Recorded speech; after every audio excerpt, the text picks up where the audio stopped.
sarees పట్టు సంబరాలు. Win 5 gram gold coin, 3 winners every week on purchase of 10,000 rupees. First ఇది main అంతే కదా. ఇప్పుడు రెండు ఫస్ట్ అయితే నేను యాక్టర్ అవుదామనే వచ్చాను ఇక్కడికి మా ఊరు నుంచి. సో ఆ ట్రయల్స్లో ఈ హోస్టింగ్ కంఫర్ట్ అయిపోయింది, ఇక్కడ చాలా కంఫర్టబుల్ జోన్ క్రియేట్ అయిపోయింది అండ్ ఫ్యామిలీ ఇష్యూస్. సో ఇంక ఇదేదో బాగుంది కదా అని ఇక్కడ అయిపోయాను. సో ఇప్పుడు వచ్చింది మెయిన్ కాజ్ అది కదా. సో అది వస్తున్నప్పుడు ఇప్పుడు నీకు అది ఇష్టమా ఇది ఇష్టమా అంటే ఎలా చెప్తాను చెప్పండి. సో అందుకని ఆ రోజు అలా ఆల్ ఆఫ్ సడన్గా అలా వచ్చేసింది. సో రెండు కళ్ళు లాగా అనమాట. సో అది చేసుకుంటాను, ఇది రెండు కళ్ళలాగా. ఓకే, రెండు ఒకేసారి వస్తే ఏం చేస్తారు? ఇప్పుడు ఎక్కువ వచ్చినాయి. లాస్ట్ టైం ఈ సినిమాకే కొన్ని షూటింగ్ చేస్తారు, ఈవినింగ్ హోస్ట్ చేస్తారు. లేదు అలా అక్కడ ఒప్పుకోరు కదా. అది అవుట్డోర్ న్యూజిలాండ్ లోనే ఎక్కడో సెట్ చేశారు. But she is in demand అండి, షీ విల్ డూ ఇట్ అండి. ఎందుకు చేయకూడదు? నాకు అప్పుడప్పుడు క్వశ్చన్స్ ఇలా ఎందుకు అడుగుతారు. ఒక్క ఈవెంట్ మాత్రం షూట్ నుంచి వచ్చి చేశాను, ఒక ప్రెస్ మీట్ మాత్రం ఈ షూట్ నుంచి వచ్చి. సో ఇక్కడ లోకల్లో ఉంటే అట్లీస్ట్ అది better. Morning 6 to 6 call sheet ఉంది అనుకోండి, సో వచ్చి చేసుకోవచ్చు. ఈవినింగ్ ఉంటే దగ్గరలో అయితే చేసుకోవచ్చు. లేదు ఇంకా అంటే అవుట్డోర్ అంటే ఇంకా కష్టం. కానీ ఫుల్ ఫ్లెడ్జ్డ్ గా వాళ్ళకి ఇచ్చేయాల్సిందే. మరి కంపల్సరీ మనకు కంఫర్టబుల్ టీమ్ ఉన్నారు అంటే, ఇప్పుడు వీళ్ళు దొరికినట్టు అందరు దొరకాలంటే కష్టం కదా. నెక్స్ట్ మూవీకి కూడా మేబీ తెలీదు ఏమవుతుందో దేవుడి దయ వల్ల. సో నార్మల్లీ ఒకటి కావాలంటే ఒకటి వదులుకోవాలంటారు అంతే. అంటే ఇది బిగినింగ్ కాబట్టి, యాక్టర్స్ గా బిగినింగ్ డేస్ కాబట్టి దీనిలో పండిపోయారు. దీనిలో డిమాండ్ ఫుల్ ఉంది. మనీ పరంగా చూసుకుంటే రోజు ఈవెంట్ చేస్తూ ఉంటే వచ్చే ఇన్కమ్ తెలుసు మనకి, రెవెన్యూ ఎంత వస్తుంది. ఇది ఈ షెడ్యూల్ రెవెన్యూ వేరు. అది ఇప్పుడు క్యాల్కులేట్ ఉంటుందా? క్యాల్కులేషన్ నాకు ఇప్పుడున్న సినారియోకి నేను బేసిక్ గా నాకు యాక్టర్ ఫ్రెండ్స్ ఉన్నారు, చిన్న చిన్న హీరోయిన్స్ ఫ్రెండ్స్ ఉన్నారు, నేను క్యారెక్టర్ ఆర్టిస్టులు ఫ్రెండ్స్ ఉన్నారు. కంపారిటివ్లీ వాళ్ళకంటే నాకే మంచిగా వస్తుంది. అవును, రెవెన్యూ అలా ఉంటది ఎక్కువ. నేను అనేది అదే, డైలీ ఈవెంట్ ఉంటే ఆ రెవెన్యూ ఒక రేంజ్ లో వస్తది. అవును.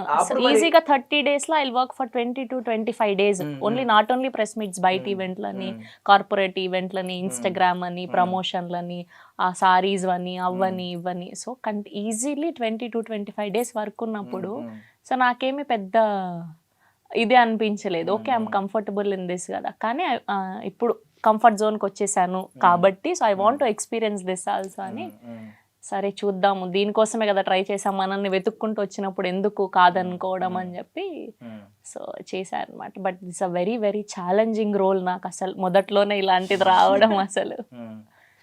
నార్మల్లీ పవన్ కళ్యాణ్ గారికి వీరాభిమాని. అవును, మామూలు పేరేంటి? అఖిరానందన్. సో ఫస్ట్ నేను మా ఆయన ఇంట్లో చెప్పినప్పుడు ఇట్లా పవన్ కళ్యాణ్ గారి పేరే పెట్టుకుందాం అనుకున్నాం ఫస్ట్. సో దాని తర్వాత మా ఆయన అన్నాడు కదా, దేవుడు అనే పేరు ఆయనకు ఒక్కళ్ళకే ఉండాలి, సో వాళ్ళ అబ్బాయి పేరు పెట్టుకుందాం అని చెప్పి. సో అట్లా అసలు మా ఇంట్లో అయితే ఎట్లా పెట్టుకుంటారు అది ఇది అని మా అత్తమ్మ మా మామయ్య. బట్ దాని తర్వాత అదే అక్షరంతో రావడం తనకు కూడా పెట్టాలని, నక్షత్రం ప్రకారం సో అఖిరానందన్ అని పెట్టడం అట్లా ఫైనల్లీ. కానీ అప్పుడు షూట్ చేస్తున్నప్పుడు ఓజీదే ప్రెస్ మీట్ వచ్చింది. నేను గోపి గారికి ఎంత చెప్పి ఫీల్ అయ్యానో. నేను ఈసారి ఒక రోల్ వస్తుందండి, ప్రెస్ మీట్ స్కిప్ అయినందుకు ఒక రోలే వస్తుంది. సో అంతకు ముందు కూడా అంతే, హరిహర వీరమల్లు అప్పుడు కూడా నేను షూట్ లోనే ఉన్నాను, అప్పుడు రాలేకపోయాను. ఎందుకంటే వాంటెడ్లీ నేను చెప్పి పెట్టాను ఈవెంట్స్ వాళ్ళకి, సో మీరు ఏమి ఇచ్చినా ఇవ్వకపోయినా నాకు కళ్యాణ్ గారిది వచ్చితే మాత్రం నాకు డబ్బులు కూడా ఇవ్వకంటే మీరు, నేను వచ్చి చేసేసి వెళ్తా అని. సో పాపం వాళ్ళు జెన్యూన్ గా కాల్ చేశారు. నేను అడిగాను కూడా గోపి గారికి, ప్లీజ్ అండి సాయంత్రం అన్నా పంపించానంటే, లేదండి నరేష్ గారు వెన్నెల కిషోర్ గారు ఉన్నారండి కాంబినేషన్. అవును, యాక్చువల్లీ మాకు అది ఎందుకంటే వాళ్ళు చాలా సీనియర్ యాక్టర్స్ కదా, సో వాళ్ళ పాపం వేరే సినిమా చేసుకొని వచ్చి మాకు చేసేవాళ్ళు. సో ఇప్పుడు వాళ్ళ డేట్స్ ఇంపార్టెంట్ కదా అన్నారు, పెద్ద కూలి పని. అవును నిజం, చాలా ఉస్తాద్కి మరి ఏంటి ఖర్చు వేసారా? నెక్స్ట్ ఉస్తాద్ వస్తుంది కదా, నెక్స్ట్ మంత్ ఖర్చు వేసాము. ఖర్చు టవల్ బెడ్షీట్ అన్ని వేసి పెట్టాము. కొంచెం రెడ్ టవల్ వేయండి, రెడ్ టవల్ వేయండి, కొంచెం పని అవుతుంది. సో సుహాస్ గారిని గురించి అంటే స్టార్టింగ్ అందరూ ఇంట్రోవర్ట్ అని అంటూ ఉంటారు, బట్ నాకు తెలిసి ఆయన సెన్స్ ఆఫ్ హ్యూమర్ ఒక రేంజ్ లో ఉంటుంది, బాగా కనెక్ట్ అయిన వాళ్ళకి. ఫస్ట్ సినిమాకి ఇప్పటికి ఈ డే ఎండ్ కి, ఫస్ట్ డేకి డే 1 కి అప్పుడు అంబాజీపేట, ఇప్పుడు డే ఎండ్ లాస్ట్ షాట్ అవుతుంది కదా ఇందులో, అప్పటికి ఎంత మార్పు చూసారు మీరు ఆయనలో? నాకు సుహాస్ ఫస్ట్ ఫిలిం నుంచే క్లోజ్ అయినా, సో నాకు అదే అంటున్నాను, బిగినింగ్ లో ఇంట్రోవర్ట్ లా ఉండింది, but once we became friends అసలు వెరీ చిల్ అలా ఉండదు. స్టేజ్ మీద కొంచెం అలా భయపడతాడు అంతే, కానీ వెరీ వెరీ ఆయన ఓన్లీ మైక్ పెట్టినప్పుడు ఆయన కంగారు అనమాట, కెమెరాలు ఆ లైట్లు అంతే తప్ప. సో ఆయన స్టార్టింగ్ కి ఫస్ట్ ప్రమోషన్ చేసిన ఫస్ట్ కలర్ ఫోటో అప్పటికి ఇప్పటికి చాలా చేంజ్ వస్తూ వచ్చింది. అండ్ ఇప్పుడు మీకు తెలుసు కదండి, నేను స్టేజ్ మీద మాట్లాడలేను, మీరు మళ్ళీ ఇంకొకటి అడగకండి. ఏదైనా అవార్డ్ ఫంక్షన్ లో కూడా అంతే, మనం మైక్ పెడితే సో ఆయన చాలా ఇంకా చాలా ఇట్లా అంటే థ్యాంక్ యూ నాకు చెప్పేస్తాడు, నువ్వే మాట్లాడేసి అన్ని కవర్ చేసేసి థ్యాంక్ యూ చెప్పేస్తా.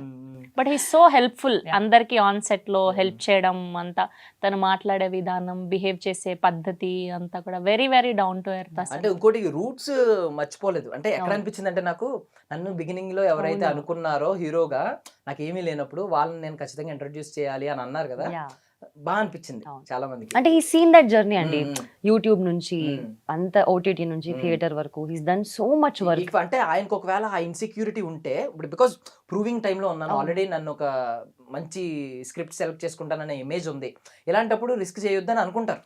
మంచి మంచి ఎవరైనా పైగా అప్గ్రేడ్ కోరుకుంటా ఉంటారు, ఆండ్రాయిడ్ అయినా ఐఓఎస్ అయినా అప్గ్రేడేషన్ లాగా అప్గ్రేడ్ కోరుకుంటారు. సో మళ్ళీ వెళ్ళి వాళ్ళందరితో చేయడం అనేది నిజంగా లిటరల్లీ ఆ రూట్స్ మర్చిపోలేదు. సో అది గుడ్ క్వాలిటీ. అండ్ ఇంకొకటి ఇందాక అన్నారు కదా, డాన్స్ నెంబర్స్, వీటి కోసం చూస్తున్నాను కంప్లీట్ ఒక డాన్స్ ప్రొఫైల్ మీద మూవీ గురించి. నార్మల్లీ ఇక్కడ మనకి స్పెషల్ సాంగ్స్ అవుతూ ఉంటాయి, మనకి కిసిక్ సాంగ్ కానీ, ఊ అంటావా మావా కానీ, పెద్ద పెద్ద హీరోయిన్స్, స్టార్ హీరోయిన్స్ అందరూ చేస్తున్నారు. ఒకవేళ శివానీకి గనక ఇన్ ఫ్యూచర్ అలాంటి ఒక సాంగ్ వస్తే, మీరు నేర్చుకునేదేమో కూచిపూడి, కొంతమంది ఏంటంటే కొన్ని ఉంటాయి మైండ్ సెట్స్, మీకు సినిమాలో ఉన్న క్యారెక్టర్ లాగా నేరో మైండెడ్ పీపుల్ ఉంటారు, బిజినెస్ ని అర్థం చేసుకోవాలి, బిజినెస్ అంటే బిజినెస్ ఏదైనా, మీరు అర్థం చేసుకోవట్లేదు సినిమాలో, అందుకని అలాంటి నేరో మైండెడ్ పీపుల్ ఉంటారు కొంతమంది.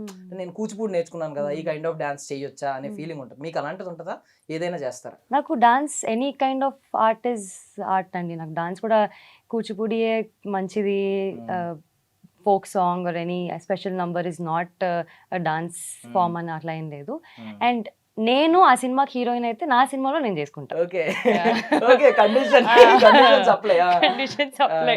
అంటే మేము బడ్జెట్ల గురించి వింటా ఉన్నాం, ఒక్క స్పెషల్ సాంగ్ చేసి ఒక పెద్ద ఒక స్టార్ హీరోయిన్ కంప్లీట్ సినిమా చేస్తే ఎంత వస్తుందో బడ్జెట్, ఆ రేంజ్ లో వస్తుంది. అండ్ ఇమేజ్ కూడా నిజంగా ఆ రేంజ్ లో వచ్చింది. ఊంటవా సాంగ్ ఏ రేంజ్ లో వచ్చింది, కిసిక్ సాంగ్ ఏ రేంజ్ లో వచ్చింది మీకు తెలుసు. తమన్నా గారు స్టార్ట్ చేసినట్టున్నారు కదా ఫస్ట్, అప్పటి నుంచి కాజల్ గారు, పూజా హెగ్డే చాలా మంది చేశారు. సో అలా ఉంటే డిమాండ్ ఉంటది, ఈ ఒక్క సాంగ్ నా సినిమాలోనే డిమాండ్. మీరు హీరోయిన్ కాదు, బట్ డిమాండ్ ఉంటది ఆ సాంగ్ చేస్తే. 4 days షూట్ ఉంటది, కాకపోతే ఆ సాంగ్ ఎక్కడికో వెళ్ళిపోద్ది అని అనిపించింది. 10 రోజులు షూట్ ఉన్నా నా సినిమాలోనే నేను డిమాండ్ క్రియేట్ చేసుకుంటానండి. అటు తిప్పి అడిగినా నా సినిమాలోనే. కండిషన్స్ అంటే I want to be a major role of that film also. ఊరికే అలా చేయాలని ప్రస్తుతానికి అయితే ప్లాన్స్ లేవు, చూద్దాం అప్పటికి. సో ఇప్పటికి రెగ్యులర్ గా వర్కౌట్ చేసినట్టు డాన్స్ ఏమన్నా చేస్తూ ఉంటారండి? సమ్ టైమ్స్ అండి, నాట్ ఇట్లా completely, but how do you define dance? అంటే డాన్స్ అనేది కొంతమంది ఏంటంటే మూమెంట్స్ కాదు అంటారు, కొంతమంది ఏంటంటే జస్ట్ అది మన మనసుకి ఆహ్లాదం ఇవ్వాలి అని అంటూ ఉంటారు. మీరు ఎలా డిఫైన్ చేస్తారు డాన్స్ అనేది? For me I think it's a way of expressing yourself అండి. మనం హ్యాపీగా ఉంటే ఒకలా డాన్స్ చేస్తాము, వెన్ యూర్ వెరీ అగ్రెసివ్ ఇంకోలా డాన్స్ చేస్తాము. So I think it's a form of expression, art form ఏదైనా. మనం పాటలు కూడా అలాగే పాడతాం, సాడ్గా ఉంటే సాడ్ పాటలు వింటాం, హ్యాపీగా ఉంటే హ్యాపీ పాటలు వింటాం. సో అలానే I think dance is also it depends, and it మనకు అది కాన్ఫిడెన్స్ ఇస్తుంది ఏదైనా మనం సరిగ్గా చేస్తే. కాకపోతే మీకేంటంటే మీరు పాటలు వింటారు, డాన్స్ వేస్తారు, అన్ని చేసేస్తారు. సో శ్రవంతి గారితో మరి ఏంటి ప్రీ రిలీజ్ ఈవెంట్ కి డాన్స్ ప్రోగ్రామ్ కూడా ఏదైనా ఉందా? సాంగ్ అయితే నేను సాంగ్ ఫిక్స్ అయ్యానండి. డాన్స్ కూడా ఇప్పుడే ఫిక్స్ అవ్వండి, డాన్స్ కూడా, డాన్స్ అటెంప్ట్ కూడా. కాబోయే యాక్ట్రెస్ కదా, కాబోయే హీరోయిన్ కదా, సో డాన్స్ కూడా చూపించాలి కదా. నేను ఆల్రెడీ లైవ్ లో Ambajipeta marriage band first song launch నేనే హోస్ట్ చేశాను. అప్పుడు చేశారా? అప్పుడు బాగా చేశారు ఇద్దరు కలిసి, సుహాస్ గారు. నేను అనేది మీరు స్టెప్స్ చేశారా అని అడుగుతున్నా. నేను వేయలేదు, ఆవిడతో ఏం చేద్దాం. తన గురించి. For more videos, please subscribe to iDream. Please subscribe to iDream. Please subscribe iDream. And please subscribe to iDream. For more videos, subscribe to iDream. please like, share and subscribe to the channel. Congratulations, iDream. Subscribe to iDream. Subscribe to iDream. So subscribe to iDream Media. iDream ki iDream team andarki huge congratulations. Please subscribe iDream Media. Please subscribe to iDream.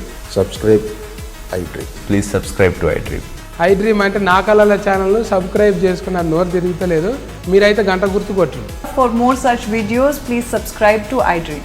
Subscribe to iDream. Please subscribe to iDream. Please subscribe iDream media. Please do subscribe to iDream. Please subscribe to iDream Media. For best entertainment and information, please subscribe iDream. And don't forget to subscribe to iDream.